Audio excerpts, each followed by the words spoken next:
갈라디아서 3장 10절부터 18절 말씀까지를 제가 한 절 읽고 여러분들 한 절 읽고 교독하며 읽도록 하겠습니다. 무릇 율법 행위에 속한 자들은 저주 아래 있나니 기록된 바 누구든지 율법 책에 기록된 대로 모든 일을 항상 행하지 아니하는 자는 저주 아래 있는 자라 하였음이라.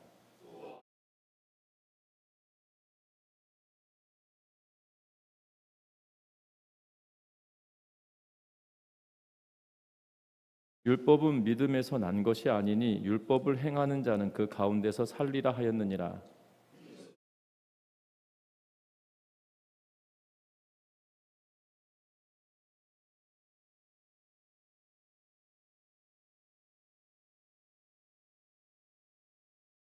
이는 그리스도 예수 안에서 아브라함의 복이 이방인에게 미치게 하고 또 우리로 하여금 믿음으로 말미암아 성령의 약속을 받게 하려 함이라.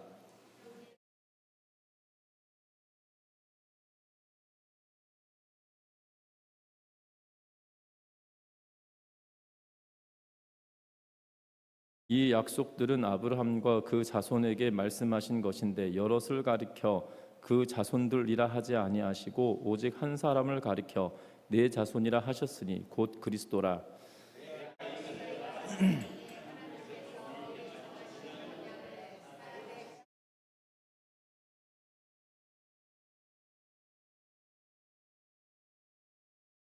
같이 읽습니다. 만일 그 유업이 율법에서 난 것이면 약속에서 난 것이 아니니라.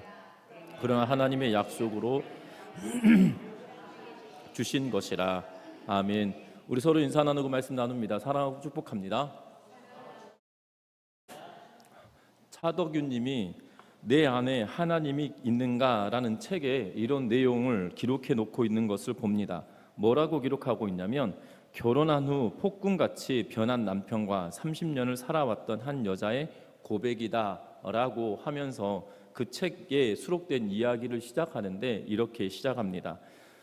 출근하기 전 남편이 아내의 입술에 사랑의 키스를 하는 것이 관례임에도 불구하고 그 여자의 남편은 키스 대신에 자기가 돌아오기 전에 아내가 집안에서 해야 할 일들을 적힌 쪽지를 주었다. 만약에 쪽지에 적힌 사항을 하나라도 빼먹으면 남편은 폭군으로 변하여 엄청난 폭력을 사용했기에 남편이 돌아오기 전에 임무를 완수하기 위해 최선을 다해야 했다. 그러다 보면 하루가 다 가고 남편이 돌아오는 시간에는 녹초가 되고 말았다. 30년을 이렇게 살다 보니 집이 감옥과 같았다. 팔자 타령을 하며 하루하루 지겨운 삶을 살아오던 중 갑작스럽게 남편이 암으로 죽게 되었다. 몇 년 후 그녀는 자기를 존중해주고 사랑해주는 한 남자를 만나게 되었고 과거의 모든 것을 잊고 재혼하게 되었다. 살던 집에서 신혼살림을 꾸몄는데 하루는 청소하다가 소파 사이 구석에 있는 종이 쪽지 하나를 발견했다. 그 쪽지를 펴보니 죽은 전 남편이 남겨놓았던 오늘 해야 될 일, 그 항목이 적어져 있는 쪽지였다는 거예요. 그녀는 두 눈에서 눈물을 한없이 흘렸다. 자신의 30년 인생을 빼앗아간 전 남편의 지겨운 쪽지였기 때문이다. 읽어 내려가다 보니 조목조목 적어놓은 항목보다 지금 사랑하는 사람과 함께 살면서 하는 일이 더 많다는 것을 알았다. 여인은 그 쪽지를 찢어 쓰레기통에 넣으며 말했다. 나는 지금 여기 적힌 것보다 그 이상의 것을 하고 있다. 이 쪽지에 적힌 목록도 없이 말이다 라고 하면서 이 종이를 찢어버렸다고 합니다. 쉽게 말하면 남편이 항상 출근할 때마다 오늘 해야 될 일 1, 2, 3, 4, 5, 6, 7, 8, 9, 10 해가지고 써놓은 그것을 마치 숙제를 하듯이 매일 했어야 됐다는 거예요. 그런데 이 여인이 그 숙제를 하지 않으면 남편이 폭력을 행사하면서 아내를 괴롭혔던 그러한 기억 때문에 하루하루 그 해야 될 일들을 꼬박꼬박 해내었던 그것이 30년의 인생이었다는 거죠. 그리고 남편이 죽었습니다. 그리고 새로운 남편과 재혼을 하게 되었는데 재혼을 한 남편과 사랑을 하며 살아가다 보니 남편이 숙제처럼 남겨주었던 그 일들보다 훨씬 더 많은 일을 하고 있으면서도 기쁜 마음으로 하고 있다라는 거죠. 그전에는 지옥과 같았다라면 지금은 지옥이 아니라 천국과 같은 삶을 살면서 그보다 더 많은 일들을 행하고 있었다라고 하면서 기록한 책이 내 안에 하나님 있는가라는 책 가운데 수록되어져 있는 그러한 내용입니다. 여러분들 우리들의 신앙생활도 마찬가지 아니겠습니까? 율법 아래 거하고 있는 것이 아니라 오늘 성경 말씀에 보면 11절 하반전에 의인은 믿음으로 살리라 라고 말씀하고 있는데, 의인은 율법으로 산다 라고 말하고 있는 것이 아닌 의인은 믿음으로 말미암아 산다라고 이야기하면서 우리의 신앙 체계가 완전히 바뀌게 되었음을 이야기하고 있는 그러한 모습을 보게 됩니다. 율법에 의하여서 삶이 의롭게 되어지는 것이 아니라 믿음으로 인하여서 우리가 의롭다 여김을 받게 되어졌다라는 사실을 이야기하면서 계속적으로 말하고 있다라는 사실입니다. 저와 여러분들이 또 오늘 본문의 내용을 통해서 바울이 이야기하는 것을 잘 유심히 보면서 우리의 믿음의 체계를 다시 한번 바르게 삼아가는 은혜가 있기를 주의 이름으로 부탁드립니다. 먼저는 바울 사도는 계속 이야기하고 있는 것은 율법으로는 우리가 거룩하게, 율법으로는 우리가 의롭다 여겨질 수 없다라고 이야기하고 있는 그러한 모습을 보게 되어집니다. 그래서 10절 말씀에 이렇게 기록합니다. 10절의 말씀을 같이 한번 읽어보겠습니다. 10절의 말씀입니다. 무릇 율법 행위에 속한 자들은 저주 아래 있나니 기록된 바 누구든지 율법 책에 기록된 대로 모든 일을 항상 행하지 아니한 자는 저주 아래 있는 자라 하였음이라. 아멘. 오늘 성경의 말씀에 보니까 모든 율법 행위에 속한 자들은 저주 아래 있다. 기록된 바 누구든지 율법 책에 기록된 대로 모든 일을 항상 행하지 아니하는 자는 저주 아래에 있는 자라 하였음이라 라고 말씀하고 있는 것을 보게 됩니다.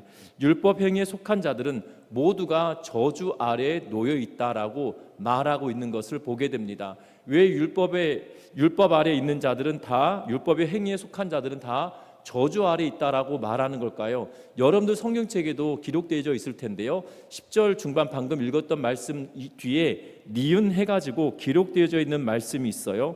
그 내용을 니은해서 밑에 보시면 뭐라고 기록하고 있냐면 신명기 27장 26절의 말씀을 인용하였다라고 기록해 놓고 있는 것을 보게 되죠. 쉽게 말하면 10절에 저주 아래에 있나니 기록된 바라고 하면서 그 뒤에 나와 있는 구절은 신명기 27장 26절에 나와 있는 말씀을 바울이 인용하였다라는 말씀이에요. 신명기 27장 26절에 기록되어져 있는 말씀인데, 이 말씀은 여러분들 문맥상 이 신명기 27장이 어떤 내용이 기록되어져 있냐면 이스라엘 백성들에게 출애굽을 하고 가나안 땅을 향하여 가고 이제 가나안 땅 입구에서 모압 평지에서 신명기를 모세가 기록하여서 이스라엘 백성들에게 알려줍니다. 그러면서 27장에 와서 어떤 일을 하냐면 이미 이전에 모세가 가나안 땅에 들어가면 그리심산과 에발산에 서서 행해야 될 것이 있다라고 말하면서 그리심산에 일부 지파를 세워놓고 에발산에 일부 지파를 세워놓고 그리심산에서 뭘 선포하냐면 축복을 선포합니다. 이렇게 행하고 이렇게 하면 하나님께서 너에게 이렇게 하기를 원한다라고 이야기하면 백성들이 아멘하게 하는 일들을 보게 되죠. 그리고 에발산도 동일하게 말하는데 그곳에서 이것을 지키지 않은 자는 하나님께서 그들에게 벌 주시기를 원한다라고 이야기하면 백성들이 아멘이라고 화답하는 그러한 행위를 하라고 27장에 신명기 27장에 기록되어져 있어요. 그러면서 그 내용이 27장 26절은 그 내용 끝에 기록되어져 있는 말인데, 그러면 27장에 기록되어져 있는 모든 말씀이 결국 이렇게 된다라고 말하면서 그 내용이 뭐냐면 10절 하반절에 기록된 대로 율법책에 기록된 대로 모든 일을 행하지 아니하는 자는 저주 아래 있는 자라 하였음이라 라고 말하고 있는 것을 보게 된다는 겁니다. 여러분들 신명기 20장 26절에 방금 말씀드렸던 것처럼 에발산에서 이것을 선포해 놓고 지켜지지 않으면 이렇게 되어진다라고 말을 하였는데, 모든 일을 행하지 아니하면 저주 아래 있는 것이다 라고 말하고 있다는 거죠. 정확하게 27장 26절은 이렇게 기록합니다. 이 율법의 말씀을 실행하지 아니하는 자는 저주를 받을 것이라 할 것이요 모든 백성은 아멘 할지니라 라고 신명기 20장 26절에 기록해 놓고 있는 것을 보게 된다는 거예요. 결국 아멘을 했고 그리고 그것을 지켜야 될 의무를 가지고 있는 그들이었는데 그것이 모든 것을 지켜야 된다라는 거예요. 율법의 모든 것을 하나부터 열까지 다 지켜야 된다라고 말하고 있는 것을 보게 됩니다. 여러분들, 저는 이 세상에서 제일 음식이 쉬운 것 중에 하나가 뭐냐면 라면 끓이기거든요. 그런데 라면도 제가 끓이면 제 딸들이 그럽니다. 아빠가 끓인 라면은 진짜 맛있다고. 세상에 이런 맛이 있을 수 없다. 이것이 라면인가 밥인가 뭐 이러면서, 제가 붙인 말이긴 하지만 하여튼간 제가 끓인 라면은 제 딸들이 되게 좋아합니다. 엄마가 끓이면 뭔가 부족하다고 이야기를 합니다. 근데 그 이유 중에 하나가 뭐냐면 라면은 라면 봉지에 있는 대로 끓이면 그게 제일 맛있어요. 그러니까 라면을 연구하는 분들이 수십 번 아니 수백 번 수만 번 연구해서 가장 맛있는 상황이 어떤 상황일까라고 하면서 기록해 놓았는데, 그런데 우리 라면 끓일 때 그렇게 설명서대로 하지 않고 물을 대충 2컵 반 그러면 2컵 반 붓고 그리고 뭐 라면을 끓여내지 않습니까? 4분 끓이라고 그러면 우리는 5분 끓이거든요. 그러면 면이 다 퍼져 버립니다. 그러면 4분 끓이세요 그러면 3분 30초 끓이고 나서 이게 면이 덜 익었네 이러면서 말하거든요. 4분 30초 그러면 4분 30초 딱 끓이고 가져와야 제일 맛있는 거거든요. 그리고 거기다가 또 뒤에 붙어 있습니다. 이 본인의 식성에 따라 계란을 넣든지 파를 넣든지 하십시오 이렇게 써 있으면 식성에 맞게끔 내가 계란을 좋아한다면 계란을 풀면 되는 거고 파를 좋아하면 파를 더 넣으면 맛있는 거거든요. 그런데 안 그렇습니다. 그냥 내 뜻대로 내가 원하는 대로 끓이면 결국 맛도 들쑥날쑥하고 항상 맛있는 게 아니에요. 그냥 어느 날은 내가 기분 좋으면 맛이 있고 또 기분 안 좋으면 맛이 없고 이럴 수가 있다라는 거죠. 라면이 끓이기가 제일 쉬운 것 같아요. 그런데 그 라면을 끓일 때도 마찬가지로 항상 똑같은 맛을 유지하는 방식은 물 550cc면 물 재는 컵에다가 550cc를 재고 물을 부어야 되는 거고요. 그리고 팔팔 끓은 물에 뭘 먼저 넣으십시오 하면 뭘 먼저 넣고 그리고 몇 분 더 이상 끓이십시오 그러면 시계를 보면서 그 시간을 맞춰서 끓여내는 게 제일 맛있는 거거든요. 그 중에 하나 빠뜨리면 물의 양이 많아지면 싱겁고 물의 양이 적으면 짜고 그리고 오래 끓이면 퍼지고 덜 끓이면 설익고 이런 거예요. 뭔가 하나 끓이면 똑같은 맛, 거의 비슷한 흡사한 맛을 낼 수가 없거든요. 여러분들 뭔가 하나 빠지면 그렇단 말이죠. 심지어 이 간단한 라면을 하나 끓이는 5분에서 10분 정도 걸리는 이 라면 하나 끓이는 것도 거기에 기록된 설명서대로 끓이지 않으면 맛있게 끓일 수 없는데 신앙생활도 마찬가지겠죠. 이스라엘 백성들에게 율법을 선포해 주었어요. 그런데 그 중에 하나를 안 지키면 다 틀어지는 거예요. 하나를 안 지키고 무엇인가 완성될 거다라고 생각하면 큰 오산이다 이 말이죠. 그래서 지금 이 에발산에서 선포한 이 말씀은 이러이러하다라고 선포를 하고 백성들을 아멘하고 나서 26절에 뭐라고 이야기하냐면 이 율법의 말씀을 실행하지 아니냐 하는 자는 저주를 받을 것이다 라고 선포하면 아멘하면서 모두가 이것을 지키겠다 그리고 이 말씀대로 살아가겠다라고 결단을 하며 아멘을 하는 건데, 그런데 이것을 다 지켜내나요? 그렇지 않거든요. 사람이 모든 것을 지키는 것이 아니라 모든 것을 지키다가 이건 괜찮겠지 하면서 지키지 않는 것, 그러면 그것을 지키지 않는 것이 되는 거예요. 그래서 율법으로는 구원을 받을 수 없다라는 겁니다. 율법으로는 안 된다는 거예요. 율법으로는 구원받을 수 없다라는 겁니다. 왜냐하면 10가지, 20가지, 100가지를 지켜라 라고 이야기했는데 그 중에 100가지 중에 하나를 지키면, 하나를 안 지키면 다 안 지킨 것과 다를 바가 없기 때문이라는 사실입니다. 그래서 되지 않는다라고 말하는 거예요. 그러면서 우리가 10절에 뭐라고 이야기하냐면 무릇 율법에 속한 자들은 저주 아래 있나니 기록된 바라고 이야기하면서 모든 것을 지켜야 된다라고 말하고 있는 것을 보게 된다는 겁니다. 모든 것, 모두를 지켜야 되는데 그 중에 하나를 지키지 않는다라면 되지 않는다라는 거죠. 뿐만 아니라 우리에게 그 안에 있다라고 이야기하면서 율법을 행하는 자는 이라고 기록하고 있는데, 그리고 살리라라고 번역되어져 있는 단어는 거하다, 그곳에 머물고 있다라는 의미로 기록되어져 있는 단어입니다. 그런데 그 단어가 여전히 지금 그들 가운데 여전히 죄악 가운데 행하고 있고 율법 가운데서 살고 있으면서 지켜내지 못하면서도 지켰다라고 말하는 것이 그게 가당한 일이냐라고 우리에게 말하고 있는 것을 보게 된다는 거죠. 그러면서 뭐라고 이야기하고 있냐면 11절의 말씀에 보면 11절의 말씀에 보면 이렇게 이야기합니다. 또 하나님 앞에서 아무도 율법으로 말미암아 의롭게 되지 못할 것이 분명하니 이는 의인은 믿음으로 살리라 하였음이라 라고 말하고 있다라는 거예요. 의인은 믿음으로 살리라는 하박국 2장 4절 말씀을 인용했다라고 기록하고 있는데, 중요한 것은 하나님 앞에서 이 율법을 다 지켜야 거룩하게 되고 다 지켜야 구원받는다라고 이야기했을 때 아멘 했지만 지켜내는 자가 있지 않았다는 거죠. 그래서 하나님 앞에서 아무도 율법으로 말미암아 뭐 하지 못한다고요? 의롭게 되지 못한다라고 이야기했다라는 사실입니다. 그래서 의롭게 되어지는 유일한 방법은 하나님이 의롭다고 여겨주실 때만 가능하다는 거죠. 그래서 구약의 율법은 하나님께서 죄를 깨닫게 하고, 구약의 제사의 방법은 하나님께 제사를 지내므로 하나님께서 그 피값으로 의롭다 여겨주기를 바라는 마음으로 지켜가는 예배의 형식이었다 이 말이에요. 그런데 율법도 지켜지지도 않고 예배도 설렁설렁 드리면서 무언가 되기를 원했다라면 되지 않았다는 거죠. 여러분들 유다 백성들이 멸망당하고 유다 백성들이 멸망당했던 이유는 그들이 하나님께 성전에서 제사를 지내지 않았기 때문이 아니에요. 여러분들 이사야 시대에도 성전에서 예배는 드려졌고 제사 지냈습니다. 예수님 때에도 성전에서 제물이 드려졌어요. 그럼에도 불구하고 하나님께서 이사야를 통하여서 성전 마당만 밟을 뿐이나 내가 너희를 이것을 가증하게 여긴다. 여기서 가증하다 표현은 내가 토사물처럼 여긴다. 구토에서 내어오는 그 토사물처럼 여긴다라고 하면서 가증하고 더럽다라고 표현하고 계시는 모습을 보게 되죠. 예수님 시대에도 성전에서 제사가 드려졌습니다. 그런데 성전을 더럽히며 강도의 구들로 만들어버렸다라고 예수님은 선포하고 계시거든요. 중요한 것은 그들이 알매도 불구하고 지켜내지 못하고 깨닫고 나서 하나님께 전심으로 예배하는 삶이 살았다라면 전심으로 예배하지 못하였기 때문에 그들이 여전히 죄악 가운데 거하고 있었던 모습을 보게 된다는 거죠. 죄악 가운데 거하였기 때문에 의롭다 여길 수 없는 그러한 상황이었음을 성경은 분명하게 이야기합니다. 그래서 의롭다 여겨지는 것은 결국 믿음으로 말미암아 되어지는 것이다 라고 우리에게 말씀하고 있다는 겁니다.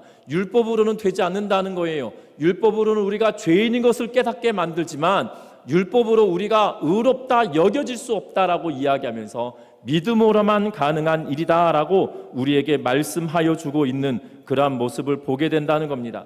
분명한 것은 율법이 아니라 믿음이 대안이고, 우리가 의롭다 여겨지는 것은 율법의 행위가 아니라 믿음의 결과가 되어진다는 것을 기억하며 저와 여러분들이 율법 안에 거하는 완고한 삶을 살아가는 것이 아니라 믿음으로 말미암아 하나님의 은혜 가운데 거하여서 은혜를 서로 나누며 살아가는 믿음의 성도님들 되시기를 주의 이름으로 부탁드립니다. 그러면서 율법으로는 되지 않는다라고 이야기하면서 율법의 저주 아래서 우리를 속량시키신 분이 있었다라고 말하고 있는 것을 보게 되죠. 13절 14절을 우리 한 목소리로 같이 읽도록 하겠습니다. 13절 14절 말씀을 같이 읽습니다. 그리스도께서 우리를 위하여 저주를 받은 바 되사 율법의 저주에서 우리를 속량하셨으니 기록된 바 나무에 달린 자마다 저주 아래 있는 자라 하였음이라. 이는 그리스도 예수 안에서 아브라함의 복이 이방인에게 미치게 하고 또 우리로 하여금 믿음으로 말미암아 성령의 약속을 받게 하려 함이라. 아멘.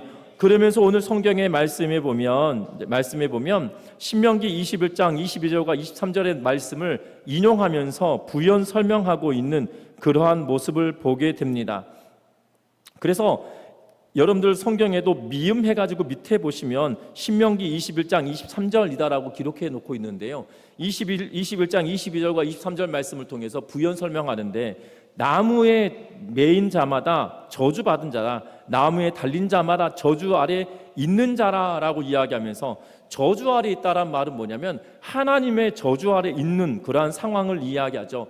여러분들 나무 아래 나무에 매달린 사람을 여러분들 딱 보면 누가 연상되시나요?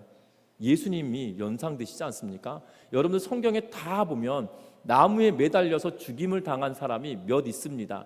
그 중에 대표적인 사람이 누구냐면 압살롬이에요. 압살롬이 말 타고 가다가 나무가지에 머리카락이 걸림으로 인해서 대롱대롱 매달렸을 때 모압이 이렇게 죽이게 되잖아요. 그러니까 저주받은 상황인 것처럼 연출된 것이 아니라 하나님께서 그를 그렇게 징계하신 거겠죠. 분명한 것은 나무에 매달린 자마다 저주 아래 있는 자다. 그런데 나무에 매달려서 죽게 된 자가 누구냐면 예수 그리스도세요. 여러분들 유대인들에게 있어서 나무 형벌이 없습니다.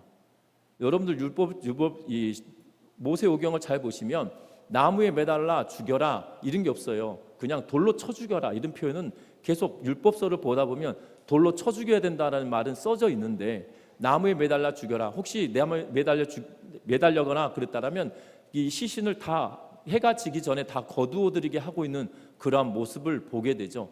그런데 여러분들 이 나무에 매달린 자마다 저주 아래 있다라고 이야기하는데, 이것이 예수님 시대에 이루어지는데요. 로마의 형벌 가운데 십자가에 매달려 죽게 하는 형벌이 있을 거다라고 이 모세가 기록할 때 그것을 알고 썼을까요? 아니었거든요. 그럼에도 불구하고 이 예수께서 십자가에 매달려 죽으실 것에 대하여 하나님께서는 이미 알고 계시기에 그것을 두고 나무에 달린 자마다 저주받은 자다라고 이야기하고 있는 것을 보게 되죠. 그런데 그 저주받은 자다라고 이야기하는데, 그를 두고 14절에 이는 그리스도 예수 안에서 아브라함의 복이 이방인에게 미치게 하고 또 우리로 하여금 믿음으로 말미암아 성령의 약속을 받게 하려 함이다 라고 이야기하고 있는 것을 보게 됩니다. 여러분들 십자가의 사건 자체가 저주 아래 있다라고 이야기하면서 십자가의 사건으로만 본다라면 그것이 뭔 대단한 일이겠습니까? 십자가에서 예수님께서 죽으신 사건이 대단한 것이 아니고요, 예수께서 십자가에 죽으시고 부활하신 사건 때문에 십자가의 사건이 위대한 거거든요. 여러분들 수많은 사람들이 십자가에 매달렸어요. 또한 예수님과 함께 더불어 오른편과 왼편에 십자가에 매달린 죄인들도 있었습니다. 그런데 십자가에 3명이 매달렸는데 그 예수님만 탁월하신 이유가 뭐예요? 그분이 사흘 만에 부활하셨기 때문이에요. 우리의 모든 저주를 뒤집어 쓰시고 죄 없으신 그분이 죄 따라 여김을 받고 우리의 인류의 모든 죄를 짊어지시고 십자가에 죽으셨다는 거예요. 십자가에 죽으신 자체가 대단한 것이 아니라 그 십자가에 죽으신 그분이 우리 인간과 똑같은 분이 아니라 하나님이셔서 죄 없으신 하나님이시기에 그분이 사흘 만에 3일 만에 부활하심으로 인하여 그분이 하나님이신 것을 우리에게 보여주셨다라는 거죠. 그래서 십자가에 매달리신 예수 그리스도의 죽으심은 위대하고 부활하심은 그 위대함을 증명해낸 사건이다라고 우리에게 말하고 있는 것을 보게 됩니다. 그러면서 아브라함에게 이방인에게 미칠 아브라함의 복이 있다라고 이야기하는데, 결국 아브라함도 이방인이었습니다. 갈대아 우르에서 하나님을 알지 못하였던 자를 하나님께서 부르셔서 그로 하여금 믿음의 백성, 믿음의 가문을 이뤄가게 만드시고 믿음의 조상이 되게 만들어 주셨다는 거예요. 그 복을 이방인들까지도 누리도록 하셨던 이유가 바로 예수 그리스도의 십자가의 죽으심과 부활하심의 사건이다라는 사실입니다. 율법의 저주에서 우리를 속량해 내신 예수 그리스도의 희생과 사랑이 있기에 그 사랑과 희생에 힘입어 우리가 하나님으로부터 그 핏값으로 의롭다 여김을 받게 되었다라고 우리에게 말씀하고 있는 것을 보게 된다라는 사실이에요. 여러분들, 저는 초등학교 다닐 때 토요일 오후만 되면 미국 드라마 보는 낙이 있었습니다. 초등학교 다닐 때 미국 드라마 보는 낙이 있었는데, 그때 아틀란티스에서 온 사나이 이러면서 이 물갈퀴가 있고 막 물속에서 헤엄치는 그 지금으로 따지면 아쿠아맨이겠죠. 그 아쿠아맨이었는데요. 그것도 있었을 뿐만 아니라 그 후에 어떤 드라마가 있었냐면 이 타잔이라고 하는 이 미국 드라마가 있었어요. 그래서 그 여름 오후에 러닝셔츠만 입고 이 집 마당을 뛰어다니면서 마치 타잔처럼 나무에 매달려가지고 나무까지 끊어내면서 막 소리를 지르고 이러면서 돌아다녔던, 초등학교 때 그렇게 돌아다녔던 기억이 납니다. 그런데 지금도 기억에 남는 게 있는데, 이 전지전능해 보였던 타잔이 약할 때가 있습니다. 언제 제일 약하냐면 늪에 빠졌을 때. 늪에 빠진 사람을 구해낼 수도 없고 본인도 빠지면 같이 빠지는 것 같아요. 우리는 이 십자가의 사건을 표현할 때 물에 빠진 사람을 구원내는 것처럼 표현하는데, 사실 물에 빠진 게 아니라 저는 개인적으로 늪에 빠진 사람인 것 같아요. 늪에 빠진 사람은 사람의 힘으로 구해낼 수가 없습니다. 외부의 강력한 힘이 아니고서는 구해낼 수 없는데요. 이 타잔이 이 드라마상 정확한 내용은 기억나지 않지만 타잔이 어떻게 돼서 이 나무에 떨어져 가지고 이 늪에 딱 빠졌는데, 정신을 잃고 늪에 빠졌는데 점점 빠져가다가 이 코 밑에 딱 이렇게 들어가기 전에 그 바로 밑에, 바로 옆에 꼭 그거 있잖아요. 타잔이 타고 다니는 그 넝쿨이 이렇게 끌려 내려와 있어서 그것을 붙들고 이렇게 나오는, 그것 말고는 답이 없는 것 같아요. 타잔도, 전지전능해 보였던 타잔도, 그가 소리치면 코끼리도 오고 원숭이도 오고 모든 동물이 움직여지지만 늪에 빠진 본인 스스로도 구해낼 수 없는 그러한 상황은 외부에 힘받게 되지 않았다라는 사실이죠. 예수 그리스도의 십자가의 사랑은 늪에 빠진 모든 인류와 똑같은 것 같아요. 그 늪에 빠진 인류를 구원하기 위하여 하나님이신 그분이 우리에게 찾아오시사 인간의 몸을 입고 내가 인간의 모든 죄를 뒤집어 쓰시고 십자가의 흉틀로 내가 다 이루었다라고 이야기하시면서 죽으셨을 뿐만 아니라 그 하나님이신 그분이 부활함으로 말미암아 그가 하나님이신 것을 증명하며 죄 없으신 분이시라는 사실을 명확하게 보여준 사건이다라는 사실이죠. 그래서 우리의 죄를 속량할 수 있는 유일한 분이 바로 예수 그리스도시다라고 우리에게 말씀하고 있는 것을 보게 됩니다. 율법으로는 되지 못합니다. 그런데 예수 그리스도로만 되어지는 이유는 예수 그리스도가 우리의 모든 죄를 짊어지시고 우리의 죄를 속량하셨기 때문인데, 중요한 것은 이 속량이 무엇으로 인하여서 됐냐는 거예요. 이 속량은 다른 것으로 된 것이 아니라 하나님의 약속으로 되어진 거다라고 이야기합니다. 그래서 오늘 성경 말씀에 보면 15절부터 18절 말씀까지 이야기를 하고 있는데, 무슨 이야기를 하냐면 두 이야기를 하고 있습니다. 성경에 두 이야기를 하고 있는데, 첫 번째는 아브라함에 관한 이야기를 하고 계시죠. 아브라함에 관한 이야기를 하고 계시는데 무엇에 대해서 이야기하고 있냐면 16절 말씀 같이 한번 읽어봅니다. 이 약속들은 아브라함과 그 자손에게 말씀하신 것인데 여럿을 가르쳐 그 자손들이라 하지 아니하시고 오직 한 사람을 가리켜 내 자손이라 하였으니 곧 그리스도라. 아멘. 오늘 성경에 뭐라고 이야기합니까? 오늘 성경의 말씀에 보면 창세기 13장 15절 말씀을 인용하면서 이야기하고 있는 것을 보게 되는데, 13장 15절에 이렇게 말합니다. 보이는 땅을 내가 너와 내 자손에게 주리니 영원히 이르리라 라고 말씀하고 있는 것을 보게 되죠. 보이는 땅을 너와 내 자손들에게 주리라 라고 말하고 있는 것이 아니라 내 자손에게 주리라 라고 말씀하고 있다라는 거예요. 이것을 바울은 뭐로 해석하고 있냐면, 너와 내 자손에게라는 표현은 내 자손이면 누구입니까? 이삭이다라고 말할 수 있겠죠. 왜냐하면 단수 한 명인 것을 의미하고 있기 때문이에요. 그런데 정확하게 표현을 하자면 너와 내 자손들에게 주겠다라고 말하는 것이 마땅한 일이겠죠. 왜냐하면 가나안 땅을 차지하게 됐던 이들이 누굽니까?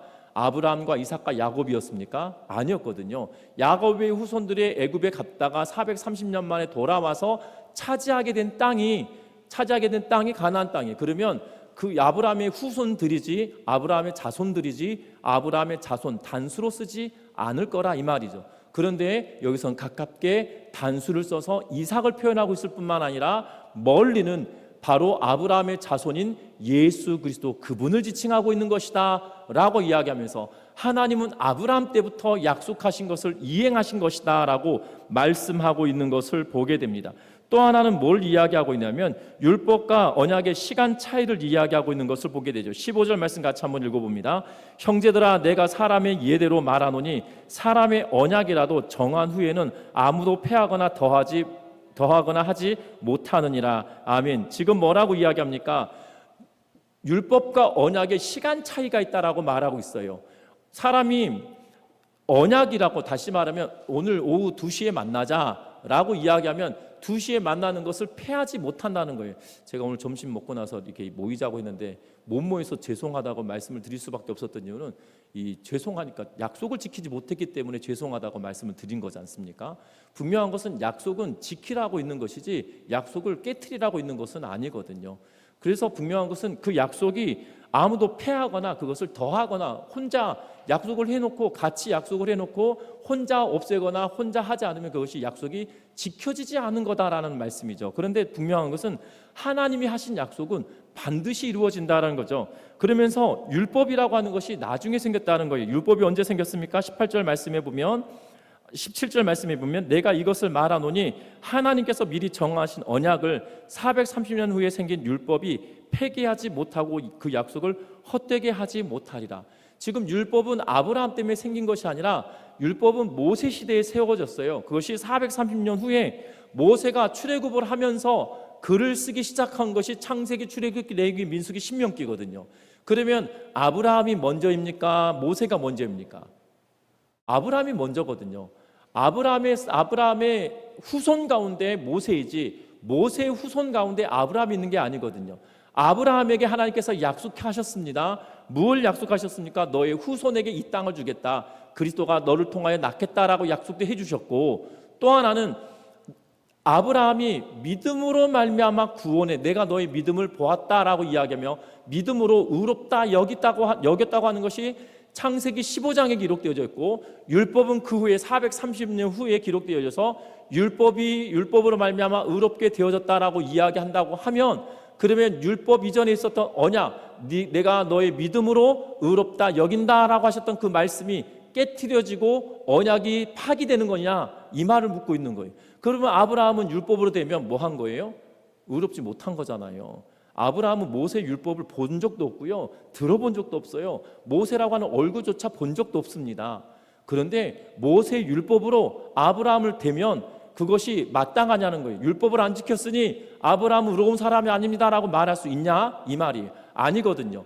하나님의 약속은, 언약은 그 언약대로 지켜지고 있고, 그의 언약은 이미 율법이 생기기 전 아브라함 때문에 아브라함에게 아브라함과 내 자손에게 주겠다고 하셨던 그 약속이 성취된 사건이 바로 예수 그리스도다라고 말씀하고 있다라는 사실입니다. 그래서 이 유업이 율법에서 난 것이 아니라 약속으로부터 시작된 것이기 때문에 약속이 우선이다라고 하면서 약속의 후손인 예수 그리스도로 말미암아 구원에 이르게 되어진다라고 하면서 예수 그리스도의 십자가의 죽으심은, 바로 부활하심은, 그것으로 말미암아 의롭게 되어짐은 약속이 이루어지는 것이다라고 우리에게 말씀하고 있다라는 사실들을 기억하면서 저와 여러분들이 그냥 이 땅에 예수 믿는 것이, 예수 믿고 천국 간다, 예수 믿고 구원받는다, 이것이 그냥 말로 된 것이 아니라 하나님의 철저한 계획과 설계도 가운데 만들어진 놀라운 거라는 사실이에요.